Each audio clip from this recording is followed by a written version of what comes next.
Hello, everyone. Welcome to another edition of Practical Pet Business, where Lauren Grow and I talk about important things impacting your business, whether you're a retailer, you're a manufacturer, you're someone who's thinking about getting into the pet world on the business side of things.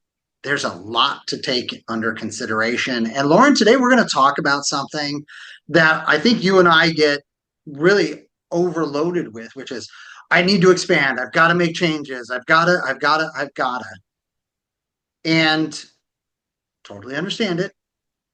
But with all of those I've got tos and I need tos and I have tos, there comes a lot of responsibility, a lot of research that you got to do because whatever you're adding, product, service, etc., there's things you've got to know beyond that particular offering.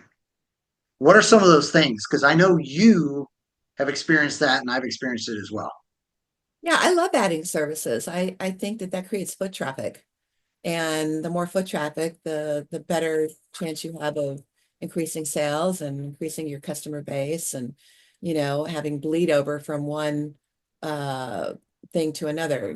This service leads to buying that food, it leads to maybe having it delivered, that kind of thing. So, the normal one for most people, I know for me, I started off just being a pet supply store. And shortly thereafter, I think it was probably a year and a half or so, I added grooming. And whenever you're adding a service, there's a lot behind that. And whether it's grooming or boarding, which I also added at some point down the road, or daycare, which I also had, or training, which I had as well, or delivery, which I didn't have.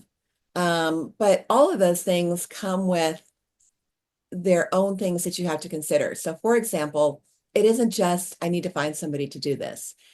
There's a shortage of groomers nationwide. It's really important to have good groomers and make sure you're paying them so that they stay, so that they're happy. Make sure that you're providing good grooming services and that kind of stuff. But there's liability to consider. There's insurance costs that have to be considered. You do have to let your insurance company know that you're going to be doing grooming. Workman's comp has to be taken into account. Same thing with daycare and boarding. Training is a little bit different. I had an independent trainer that came in and did training, but I also had her do it outside the store in our parking lot after hours. So that, when I discussed it with my insurance company, there was the least amount of liability on me, and it was her business that she was really promoting. It was just going on in my parking lot. But if you're going to offer training and you're going to offer it in your store, you have to find out those things. Delivery, you have other things involved where you have to look at, is it your vehicle, your business's vehicle, or is it going to be the person who's delivering vehicle? There are things to consider with regard to that and costs. Insurance has to be looked at. You're liable if you have an employee that's doing delivery and they get into an accident because they're working on behalf of the business. So there's a lot of things to consider with that. I will say that a lot of people don't take into account checking with their individual cities or counties for what is restricted or what is required to do any of those services. And it may be nothing, but I know that for me, when I wanted to add boarding, because I was in a historic downtown area, it wasn't zoned for that. So I had to go through the whole permit process, get zoning approval, had to go before city council, had to make sure that, there were inspections and things like that. There was a lot involved and it was very time consuming. I couldn't have decided I wanted to do boarding today and on Monday offer boarding. It just wouldn't have worked that way.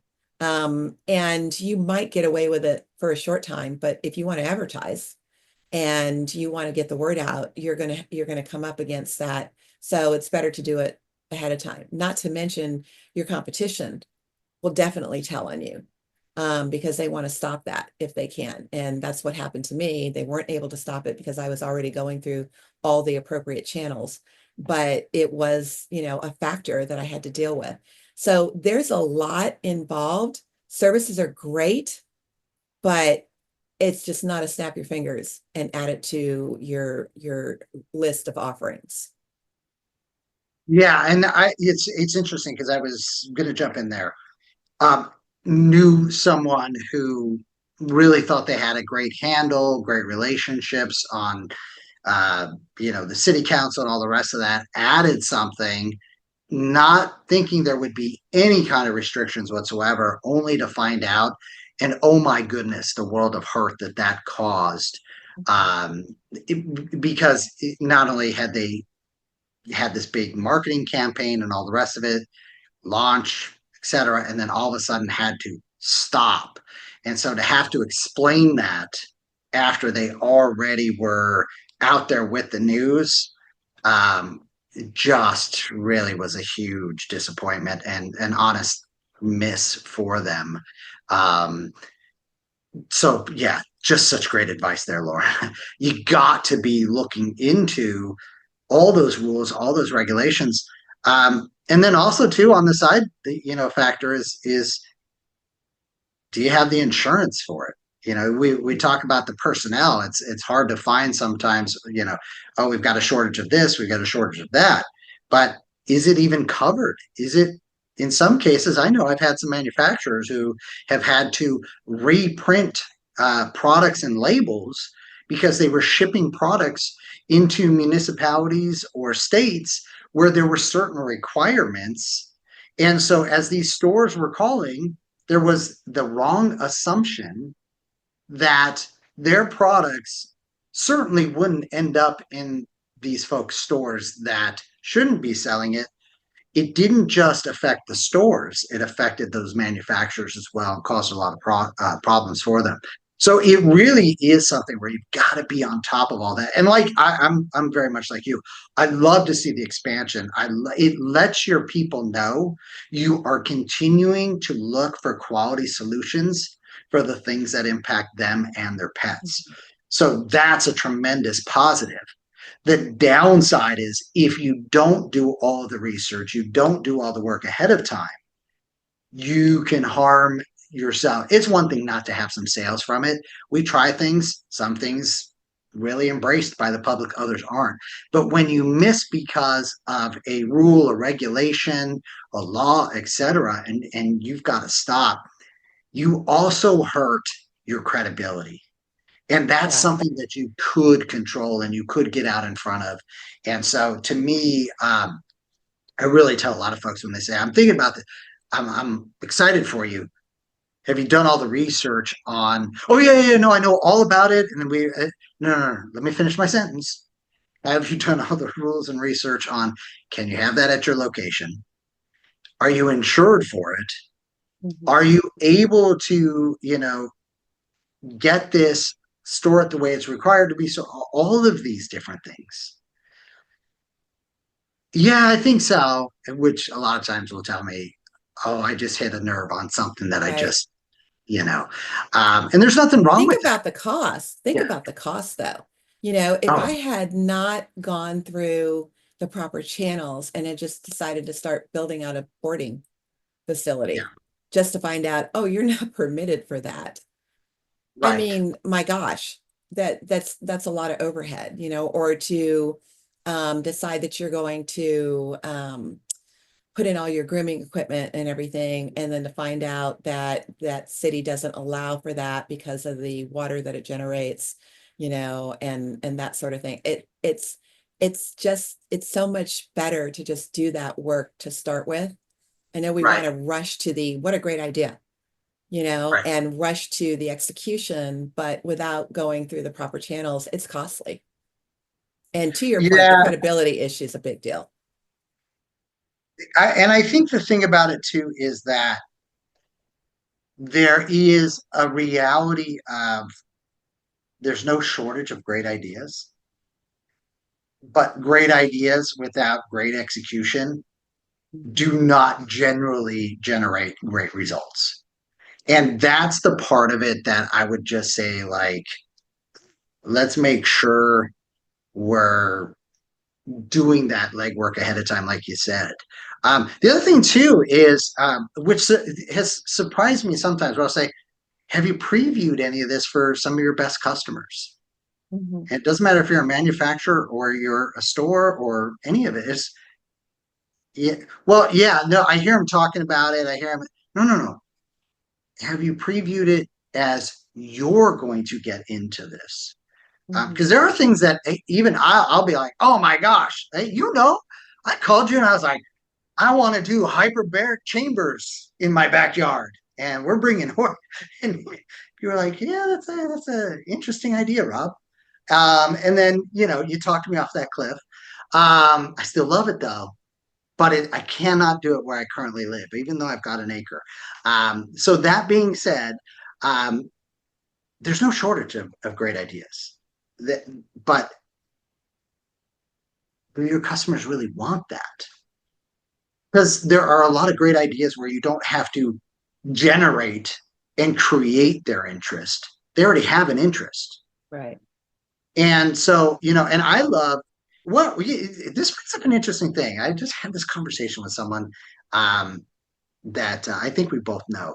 And I said, when's the last time you did a survey? You got this great, media, you've got an old school email list and you got your social media and all that. When's the last time you just asked? What would they like to see you add? Not necessarily, oh, this is what they're buying or this is what I'm seeing when they post their pictures. So I think I need to get into X, Y, or Z. What would they like you to add? What would they feel better? Because I know this. If you were adding it to your store, I was much more likely to have an interest than because I knew you did all the work. I knew I could feel comfortable if Lorin and your staff, who I knew very well, if you all were talking about something, at a minimum, I should listen. But quite often I'd be like, wow, I'm already doing that over here. But I absolutely know that my vetting plus Furry Faces vetting, holy smokes, I feel way more comfortable.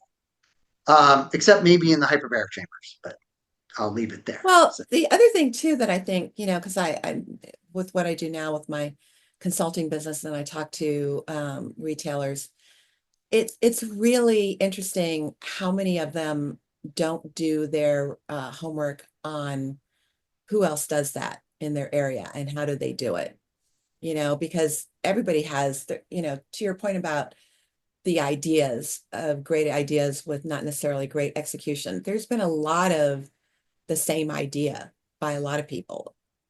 Burger yeah, joints. How many burger joints are there and burger chains and things two. like that? Not here in Texas. But there's only one here. Um, it's are you going to do it different? What are you bringing to the table? How do you make it successful? And the only way you're going to know that is to look and see what other people are doing and get input from people who have utilized services elsewhere. What did you like and what did you not like? You don't need to tell me where it was. Oh, Just in your experience, what were the things that were positive? What were negatives? Again, don't tell me where you were. And really take a look at, I had a conversation with a client, and while I'm on the initial conversation and on the phone with them, which was the initial consultation, I'm on the computer and she said, there's nobody in our area that is going to do this. And I said, well, what about this place? And then I see there's also this place, this place, this place. How many miles is this place from where you're talking about? 4 miles? Yeah. Do you know about that place too? And there's like dead silence on the phone. right. And come to find out, she hadn't even done that to look and see who else was doing what it was she wanted to do. And you could do that. You want to just jump out there and do your own thing. That's what's great about this country. You can do whatever you want to do, and good, bad, and different. Those chips are going to fall where they are, and you're going to roll with them. Um, But if you want to be successful or have a better shot at being successful, you need to see what's going on in your area. Do that due diligence. I know before I even opened my store, I spent a year and a half doing research of for what I wanted to do. Was that going to be a good fit? Was there a need for it? I wasn't even 100% sure what I wanted to do. So I'm sort of testing the waters on a lot of different areas because I was new and it was, at the start of almost 20 years of a store. So I think that people rush into things because they feel like the timing is right. Well, if the timing's only right now and it's not going to be right 3 years from now, that's a big red flag. So take a second and start to do this homework and really dig into who else does this? What do they do? How do they do it? What's the feedback on how they do it? What's the experience like? Is there a need? Is there enough business to sustain X number of places doing this way? And really be sure before you jump into it, and then rock and roll and put your own flavor on it, your own spin on it, and do it better than anybody else did it. I know for me, the thing that's really set us apart for everybody else is we did a loyalty program that was untouchable. And it was phenomenal. And I knew nobody else would touch it because they didn't understand it. And it was so great that it got so many customers shopping with us that there was irate calls coming into distributors and manufacturers of you must be supplementing this store for them to be able to do this. And why aren't you doing that for me? And to only hear, we don't have anything to do with it. That's her loyalty program. And they were told everything from, we don't believe you, and I'm going to kick your product out because there's no way. And I had just, found something that I was like, I wonder if that would work, and tried it, and it blew up. And I thought, oh, yeah, this works great. And it was my loyalty program for years and years and years.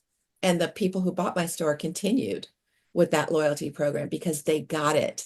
They got the reasons behind it and what made it work. And, other people could have done it. It wasn't a secret. And I think I even shared it on more than a couple of occasions. And they just didn't get the understanding. They weren't at the understanding of how that was going to work. And you need to sort of be sure for whatever services and whatever things you're adding that you've really thought it out and you're 98%, because you're not going to be 100% until you execute it. So you've got to be 98%, 95% worst case, that you have a pretty good handle on it and you're going to be successful. But you're not going to get there if you don't take the time to research it and dig in. Yeah, you just hit on something that it perked my ears up just big time, which is the folks who bought your place continued it. And it's so interesting because we haven't really talked about that element of things where a company gets bought typically because it's doing successful things. And the tendency quite often is for the new owner to make, in many cases, drastic changes or things that then, eat away and chip away at what made that company attractive to purchase in the first place. Right. And so, that's a kudos to them for having the awareness and keeping that going. Certainly, there are always things that can be and should be adjusted, but it is unique to me the amount of times where I'll work with someone and they'll say, "Yeah, well, we got this and we changed this and we changed that." I'm like, just stop for a second. I just want to understand, why did you think buying that was a good idea? And I'll be like, blah, blah, blah, blah, blah, blah, blah. And I'll be like, I totally see it. Makes great sense. And then you bought it and then you made what changes again? Well, we blah, blah, blah, blah. And I'm like, this disconnect here. Because in the one side, you're telling me this is why it was such a great opportunity for us and we saw it. I didn't hear a lot of negatives there. But it seems like you then came in, bought it, and changed Right. And now what we're trying to fix is some of those things that you changed. And not saying you can't or shouldn't change, you should. But I just feel quite often folks are almost, well, now we got to put our own stamp on it instead of taking some time. Right. Well, And that's it. It's the time. The people who bought my store, I said, if you change nothing and you just step right in, I mean, everything is in place. You know, the store has been around a long time and it should just continue the way it is. And they took the time to decide to get comfortable, to get a feel for it and decide, I think we'll change this, and maybe we'll tweak that. And they wanted to put their own feel and their own stamp on it. I mean, the fastest change they did was change the paint, to their color scheme idea from mine. And it looked great. It was fantastic. And that already made it feel a little bit different. It was enough of a change though for the customers who were like, how much are you going to change? And they were like, okay, the paint's good. Yeah, we like that. Okay. Oh, these people are cool. Because customers need time too to get comfortable with change, to feel like, well, we've been shopping here for years. We don't really want anything to be different. And then they find out, well, these people are great and this is going to be okay. And I really like them. And this is good. And then they start implementing their changes. And what they get is acceptance and support from the customers instead of that, oh my God, they came in and they changed so much and I don't even recognize it anymore.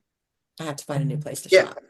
and that's such a good point too, because that's also the question I will ask when folks will call me and say, well, we're thinking about buying this place or buying this product, and we want to reshape and read it. And I'll say, let me ask you, where is your just do it yourself point? Because if you're going to change so much that essentially you're reinventing the wheel, it better be a darn good name, because everything else you're telling me about it, it's going to be unrecognizable. Mhm.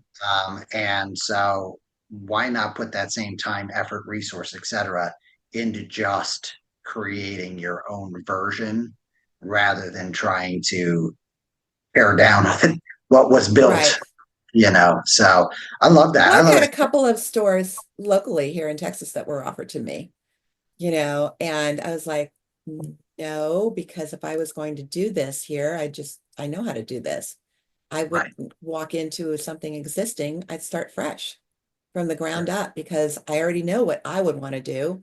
I don't want to come in off of, some other store's legacy, good, bad, or indifferent, and reshape that. I want to create something of my own, and a lot of people who don't want to do that, that's fine. Either way is fine. But It, know, that when you go in to come in and just take, something and cut a wide swath in something existing and not expect there to be fallout is unrealistic. I don't yeah. know how we got onto that subject from adding services, but that's the way our Well, conversations go I oftentimes. did. It was an interesting note on that transition. So I like that. There's so many things. That's why we talk. Yeah, yeah. And that's why we're going to end this right here, because I know you and I are like, we're going to go for another hour if we don't. So, folks, you've gone through this. You have been looking at expanding, whether it's products, services, whatever it may be. Share with us your approach, what you decided, how you approached it. You can do that by sending us an email at practicalpetchat@gmail.com. Share it on all of our social media networks as well. We're happy to do that as well. But again, thank you for joining us. We know you've got a lot on your plate. Apparently now too, I'm going to have to look at painting my place, because that was the call out there. Start with the paint. Did I miss this? I don't know. Let me know with an email if there was more to this episode to you all than start with the paint. Hopefully there was, because Lorin gave us a lot of great golden tips there. Lorin, thank you as always. Really appreciate it. Same, Rob. Thanks, everybody.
The content of this podcast is for informational purposes only. It is not intended as, nor should it be construed as, professional medical advice, diagnosis, or treatment for your pets.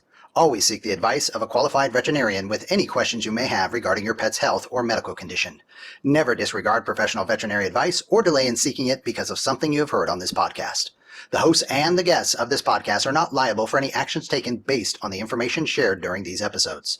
Any reliance on the information provided is solely at your own risk. Copyright 2025 Practical Pet Chat, all rights reserved. Unauthorized duplication, distribution, or reproduction of any content from this podcast, including but not limited to audio, scripts, and show notes, is prohibited without prior written consent. The opinions and views expressed by the host and guests are their own and do not necessarily reflect the views of Practical Pet Chat.